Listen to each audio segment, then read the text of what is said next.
kritikan atau apapun yang bisa kita ambil agar kami juga bisa legowo menerima itu sebagai sesuatu yang baik. Tidak ada rasa atau tidak ada perasaan sakit hati atas ucapan atau kritikan dari yang lain. Mungkin itu ya Ustaz pertanyaan dari saya. Assalamualaikum warahmatullahi wabarakatuh. Terima kasih Ustazah atas masukannya. Ibu-ibu yang dirahmati oleh Allah, dalam kehidupan bermasyarakat kita ini dihadapkan kepada lingkungan yang sangat heterogen. Sebenarnya ibu-ibu saya yakin sudah jauh lebih bisa terhadap bagaimana mengatur atau manage tentang cara bergaul dan komunikasi kita. Kadang ada perbedaan pendapat, kadang ada perbedaan suku, ras, agama, kadang ada perbedaan pandangan kehidupan. Sebenarnya kita kembalikan kepada apa yang disampaikan oleh Rasulullah. Khilaful ummati rahmatun. Perbedaan yang ada pada umatku itu jadikan sebagai sebuah rahmat. Jangan dianggap sebagai sebuah sesuatu yang akan saling menjatuhkan. Kalau kemudian perbedaan itu jangan diberi masukan. Kalau kita sebagai seorang pengurus takmir, pengurus kampung, pengurus jasinta misalnya diberi masukan, anggap memang saudara kita itu peduli untuk memberikan masukan. Daripada kemudian kita salah, tidak ada yang memberikan masukan sama sekali. Kalau mereka masih ada yang ngomong pada kita, masih ada yang mau menyampaikan sesuatu kepada kita, berarti kita masih dianggap sebagai orang yang dianggap mampu untuk menyelesaikan masalah tersebut. Berarti kalau ibu-ibu ada yang mengkritik, berarti itu ibu-ibu dianggap mampu menyelesaikan masalah yang sedang ada. Kalau ibu sebagai bapak ibu, sebagai pengurus takmir, sebagai pengurus RT misalnya, ada yang memberikan masukan, jangan kemudian dianggap sebagai sesuatu yang akan menjatuhkan. Tetapi itu adalah sesuatu yang mungkin bisa memancing dan memotivasi kita. Dan kita anggap orang tersebut, kita berterima kasih matur atas masukannya. Alhamdulillah, kalau bukan jenengan siapa yang akan mengingatkan saya? Nah seperti itu. Kalau bukan sampai siapa yang akan memberitahu saya? Mungkin ada yang lain tapi tidak sampai ngomong, tidak sampai menyampaikan. Terus cara lain, cara beda daripada seperti itu. Kemudian ini yang ngomong, yang mengkritik, yang menyampaikan lebih bagus malah. Oke. Malah kalau bisa besok kalau ada masukan lagi mau sampaikan ya. Lebih ini lagi, lebih diluaskan artinya. Jadi jangan menganggap sesuatu yang kemudian diberi masukan, oh ini udah tepat, ini kurang pas, kurang alhamdulillah. Tapi cara komunikasinya mungkin beliau berbeda. Seandainya sampai yang menyampaikan, sama akan datang ke rumahnya dulu. Oh ya nanti ini ada masukan dari ibu yang lain. Sampai kalau pas lagi kalau kita yang menyampaikan, tapi mereka kan caranya beda-beda. Ada yang kelas ceplos, ada yang ngomong di dekat teman-teman yang lain, ada yang mungkin dengan persuasi pendekatannya personal, ada yang by WA, by telepon dan lain sebagainya. Anggap semuanya itu rahmat dari Allah. Jangan membuat kita merasa tidak nyaman. Bahkan yang seperti itu sangat menyenangkan. Kenapa? Oh jadi macam-macam. Kita malah semakin mengerti karakter dan cara berpikir sahabat-sahabat kita sendiri. Dan kita ini dulu, masya Allah, masing-masing. Kalau saya menyampaikan di lingkungan, saya ini sudah seperti keluarga. Siapa keluarga kita kalau bukan jenengan semuanya? Siapa keluarga di Royal Park kalau bukan jenengan? Kalau ada apa-apa kita tidak akan memanggil yang jauh di desa, di kampung, di tempat yang lain. Ya tetangga-tetangga ini.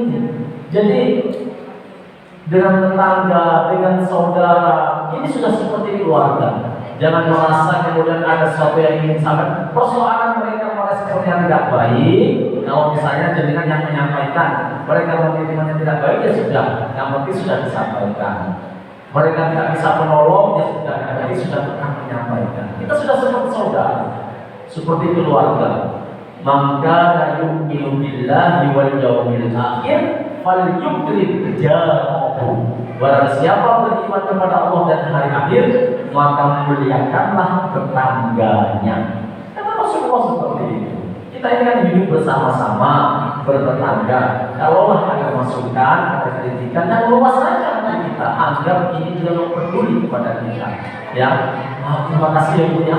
Besok kalau ada masukan lagi, tolong sampaikan kepada saya langsung. Jangan pada yang lain nanti yang menyelesaikan saya soalnya. Kan bisa seperti itu. Nah, kira-kira begitu, saudara.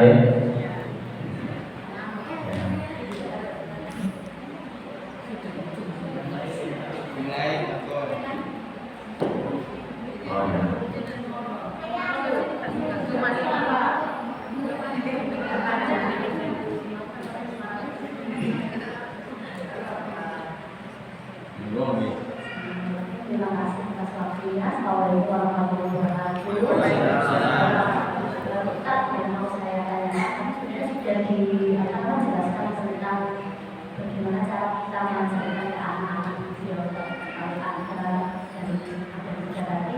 Yang saya mau tanyakan itu karena kan sekarang di anak-anak itu lebih apa ya Ustaz, ke HP itu kan lebih prioritas dari kami. Nah, ketika kita itu menyatakan, ayo nak, ini ya sebentar, ayo nak, ini ya sebentar. Kalau dikasih tahu kan, itu anak-anak terimanya itu apa ya, agak belum gitu kan. Yang mau saya tanyakan itu bagaimana menyikapi hal tersebut agar komunikasi kita agar anak itu bisa diterima anak dengan baik. Terima kasih Ustaz. Assalamualaikum warahmatullahi wabarakatuh.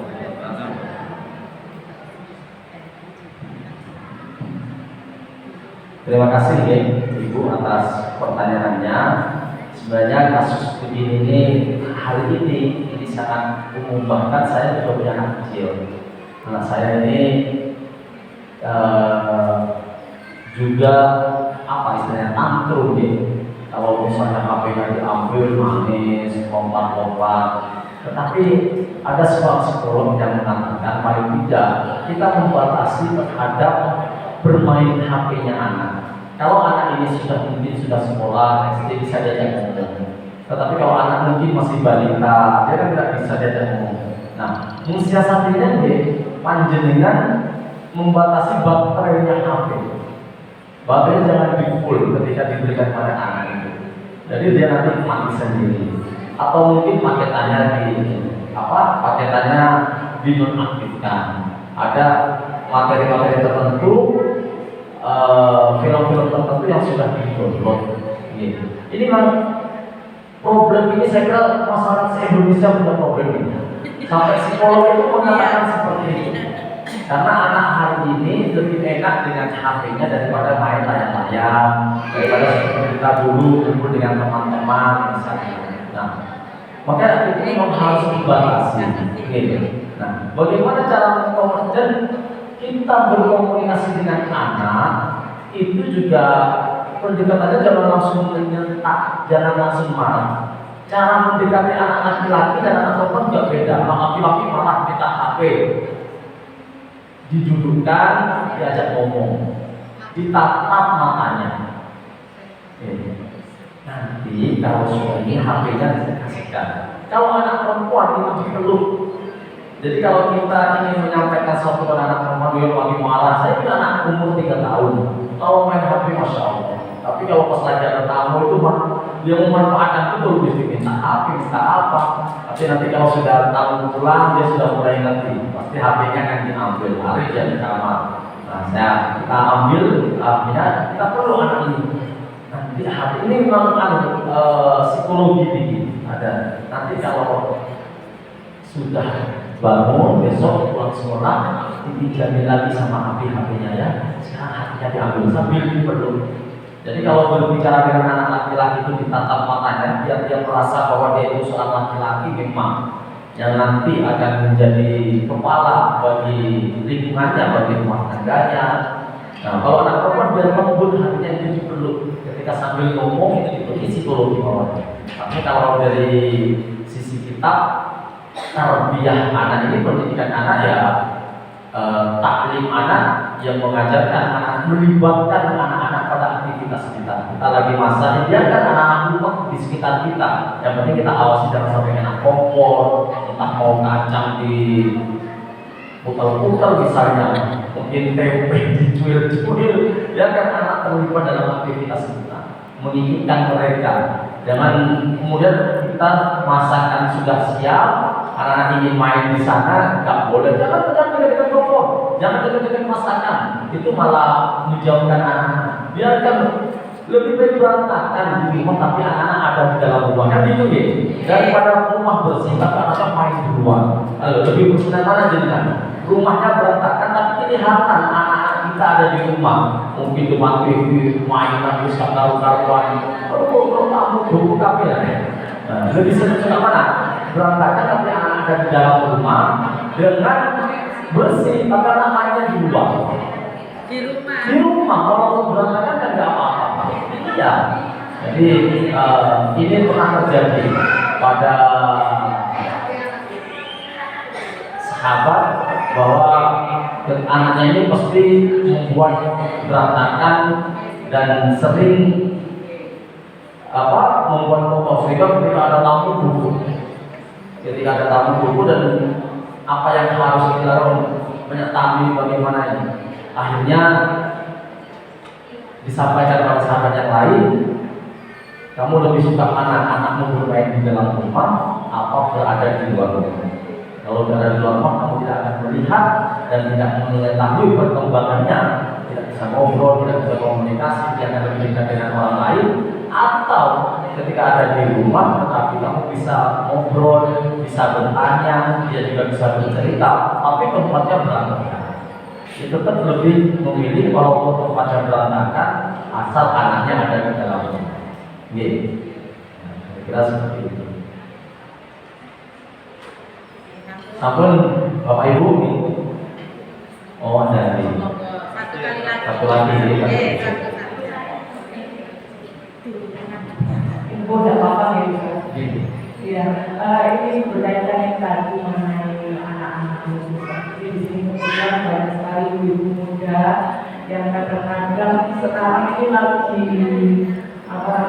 tidak mudah ya dengan sabar mungkin lihat putra putrinya main di motor atau biasanya agak emosi ya. Kalau misalkan saya pernah mendapatkan kiriman dari teman-teman bahwasanya ketika kita agak emosi melihat anak-anak yang kadang atau kadang kita beritahu itu kadang-kadang bisa menjawab ya anak-anak sekarang. Itu kira-kira ketika kita menghadapi hal itu dan kita mencoba untuk dengan kita dengan ya mau itu ternyata besok lah yang ada menangis kita ketika kita tidak ada atau meninggal. Itu bagaimana menurut Islam? Kita mempunyai pikiran ya Allah besok anak-anak kita yang akan menangis kita bagaimana? Apakah itu diperbolehkan atau hukumnya bagaimana? Mau diperjelaskan? Terima kasih. Itu memang naluri orang tua, naluri orang tua, dan kita itu dengan anak ini memang amanah. Anak ini adalah titipan. Karena anak ini amanah, maka harus kita persiapkan masa depannya sebaik mungkin. Pendidikannya, pergaulannya, mencarikan temannya, atau sampai nanti ketika mencarikan jodohnya, itu harus dipersiapkan. Karena memang amanah. Amanah itu kata Rasulullah, la amanah dengan la amanah Allah. Tidak beriman orang yang tidak bisa menjaga amanah. Nah, karena anak ini adalah amanah, ya maka naluri kita sebagai seorang, apalagi kita sebagai orang tua, pasti akan selalu muncul perasaan ketika mungkin anak ini menyampaikan sesuatu yang kurang pas di hati, ya benar aku lagi ambil waktu. Ketika menyampaikan sesuatu yang pas dengan hati, alhamdulillah ya Allah, anakku sesuatu ini. Maka paling tidak tadi kata pesannya Imam Az-Zarnuji, agar anak kita punya wikoyah. Wikoyah ini apa? Chemistry. Kalaulah nanti 100 tahun yang akan datang kita tidak kumpul lagi dengan anak-anak kita, tapi mereka merasakan pernah ada bersama kita, ajarkan tentang adab, ajarkan tentang akhlak, carikan lingkungan yang baik. Jenengan sudah melakukan itu semua. Jenengan menyekolahkan anak, berkenan mencarikan lingkungan yang baik. Jenengan hadir di majelis taklim dalam rangka membentuk lingkungan yang baik. Dia sudah melakukan itu semua. Kita selanjutnya serahkan pada Allah. Kita sudah berusaha. Jadi hadirnya kita ke sini, kita tidak hanya seorang, tidak hanya ustadzah sebagai seorang ketua majelis taklim, ketua yasinta harus datang, tidak, tetapi dia ingin mencontohkan kepada anak-anaknya bahwa ada pengajian seperti ini. Dia ingin memperlihatkan pada generasi anaknya pada 10 tahun yang akan datang, 15, 25 tahun atau 100 tahun yang akan datang, kalau dia sudah umur tidak bisa, tapi anaknya bisa melanjutkan, seperti itu. Saya kira ibu yang lain pun juga seperti itu. Jadi paling tidak dan itu tidak apa-apa, wajar saja kita punya perasaan seperti itu. Tetapi mengelola hati agar kemudian kita menunjukkan sayang kita kepada anak, menunjukkan bahwa ini boleh aja kan, misalnya anak selalu minta A, minta B, jangan langsung diblok, kita punya uang, ajarkan anak paling tidak, ayo berdoa dulu sama Allah nanti diberikan, minta balon misalnya, ayo berdoa ya Allah, ingin beli balon yang warnanya merah, yang gambarnya lebih upin misalnya, ayo berdoa dulu, kita akan membelikan. Nah, misalnya sederhana seperti itu. Lihat Maxu, lihat es krim, ingin beli es krim. Walaupun harganya cuma 5.000, 6.000, ada kita uang. Tetapi kita ajarkan pada anak-anak, ayo berdoa dulu ya Allah, ingin beli es krim Maxu yang itu. Nah, misalnya begitu. Jadi berikan 5.000, dia sudah berdoa, sudah berdoa bagus. Kita nanti kalau bisa baca Fatihah sama ibu tak berikan lagi. Kalau sudah bisa baca Al-Ikhlas tak berikan lagi. Dia minta lagi loh. Yang belum bisa baca Al-Ikhlas, ayo baca Al-Ikhlasnya di mana? Tidak diberi waktu lah, nanti 2 hari lagi baru diberikan. Tapi kita cara mungkin seperti itu mungkin. Nah, tapi tentu ini secara teori mawon gitu. Kepada anak-anak, ya tentu beda saya menyampaikan. Orang tua yang nanti ketika tidak ada bersama dengan kalian yang akan datang ke tempatnya. Kalian yang akan mengantarkannya. Saya cerita Wes Al-Qarni, cerita banyak sekali contoh-contoh yang lain gitu. Nah, mudah-mudahan nanti kesempatan yang akan datang kita bisa mengembangkan dan ngobrol lebih banyak tentang kegiatan kita gitu. Satu lagi gitu.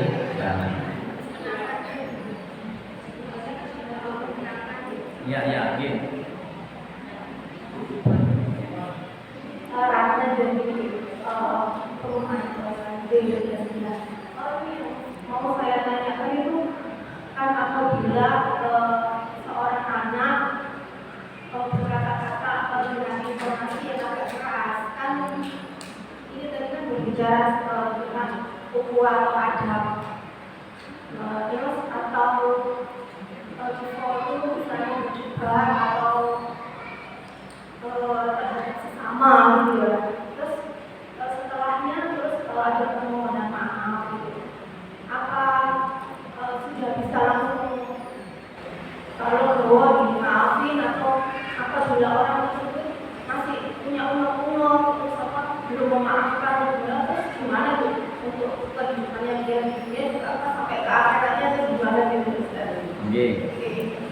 Agar kan ini sama di akhirat kan kalau secara tidurnya juga surga juga terima kasih. Kalau dalam sebuah majelis kemudian kita bermujadalah dalam rangka mengambil keputusan yang terbaik, itu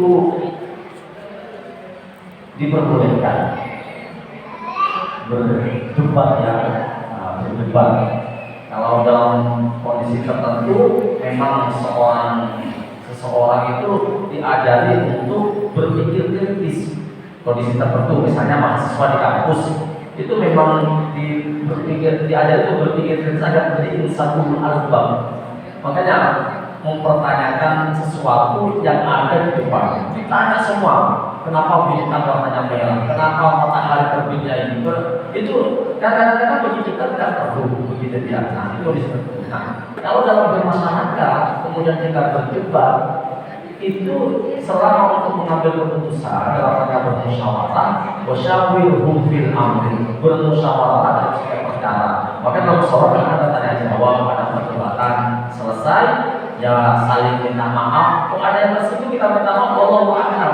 Kita kan nggak tahu siapa yang tersinggung. Kita pasti baik ibu-ibu, Ustaznya pasti akan menyampaikan kan, terima kasih, mohon maaf nih, untuk mohon sedoyo atas sarawih, kalau kita tidak memberi salah-salah nanti kita ketemu lagi bulan depan. Assalamualaikum warahmatullahi wabarakatuh. Nanti seperti itu.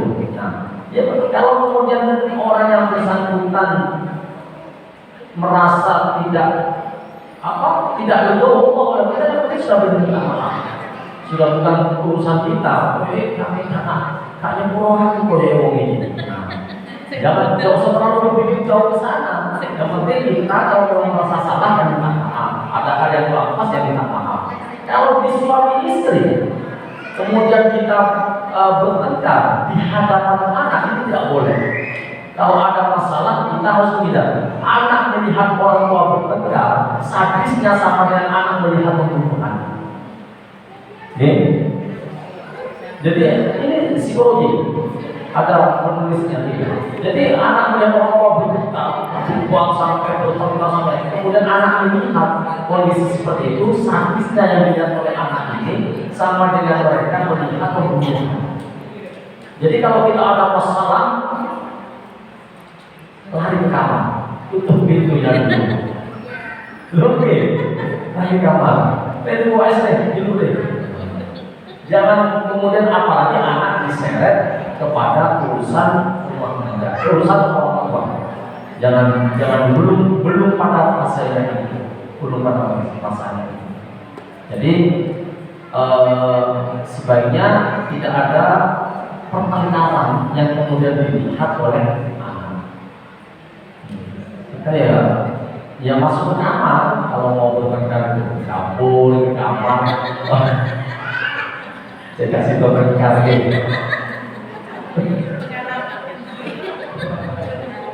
dan kalau lagi marah Bu, ya kalau kita emosi sekali. Kalau lagi berdiri duduk. Rasulullah mengajarkan untuk duduk. Kalau pas duduk masih marah, masih tidur, rebahan. Ya, kalau rebahan masih dikit-dikit terbuat, tidurnya terbuat. Jadi cemplak. Kalau tidur masih marah lagi, tak marah di luar, tak marah di rumah, maka kita ambil dulu. Nah, itu cara-cara yang diajarkan oleh Rasulullah untuk menahan marah. Mungkin itu ya, saya kira itu. Mohon sekalian ditutup dengan doa. Oh iya, matur nuwun ibu atas kebersamaannya. Masya Allah luar biasa. Mudah-mudahan silaturahim ini betul-betul mengantarkan kebersamaan kita dunia dan akhirat. Paling tidak forum seperti ini jadi saksi Bu, kelak di akhirat itu orang itu akan saling memanggil antara satu dengan yang lainnya. Kata Rasulullah, al-mar'u ma'aman ahabba. Seseorang itu akan dikumpulkan dengan orang yang dicintainya. Orang yang cinta majelis taklim akan kumpul dengan para majelis taklim. Orang yang cinta sholawat akan kumpul dengan para pencinta sholawat. Orang yang senang ulama akan kumpul dengan para pencinta ulama. Orang yang senang bersedekah akan kumpul dengan para ahli sedekah dan seterusnya. Maka dari itu nanti mudah-mudahan kegiatan kita mengantarkan kebaikan untuk kita baik di dunia maupun di akhirat. Al-Fatihah. A'udzubillahi minasyaitonir rajim. Bismillahirrahmanirrahim. Ar-Rahmanir-Rahim. A'udzubillahi minasyaitonir rajim. Bismillahirrahmanirrahim. Alhamdulillahi rabbil alamin. Allahumma shalli wa sallim ala sayyidina wa maulana Muhammad.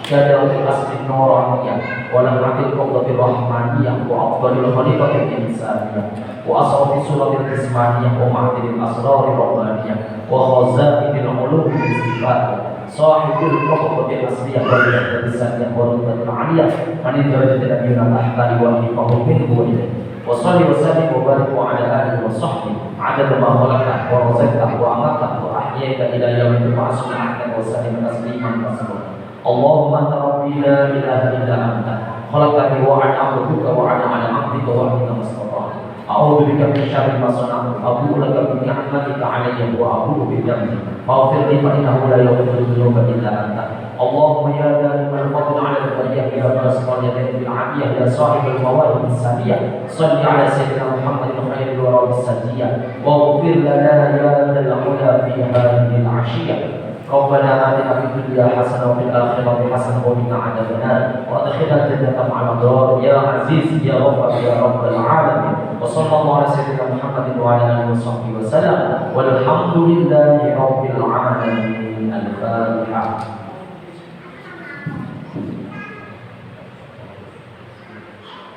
Moga baca surat Al-Insyirah 3 kali.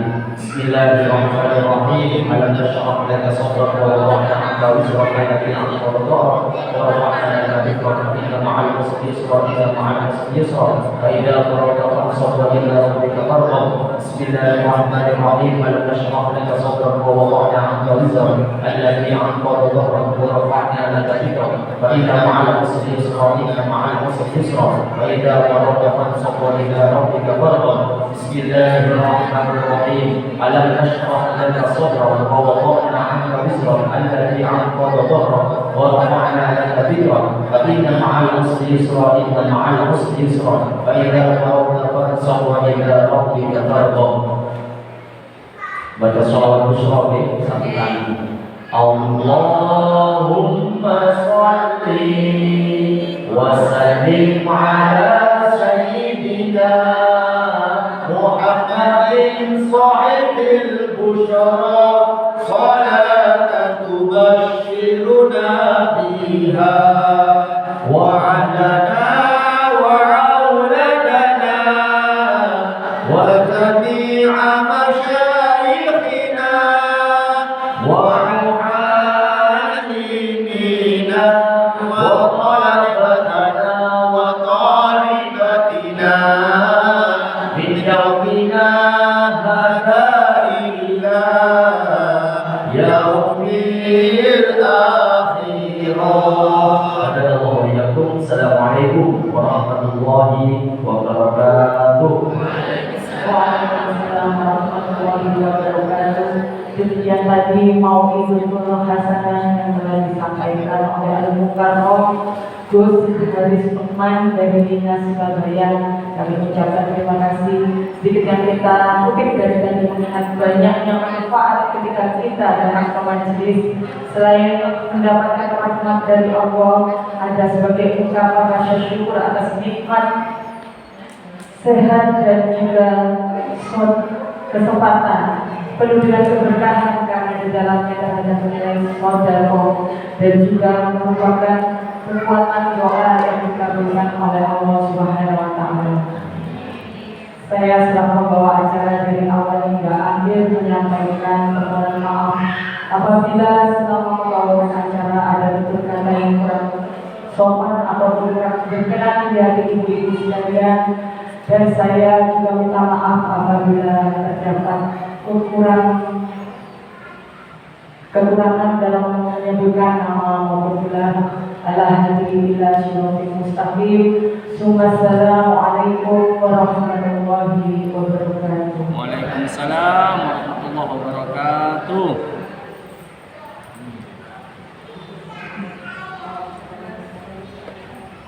Siapa tuh? Ada yang foto itu. Allahumma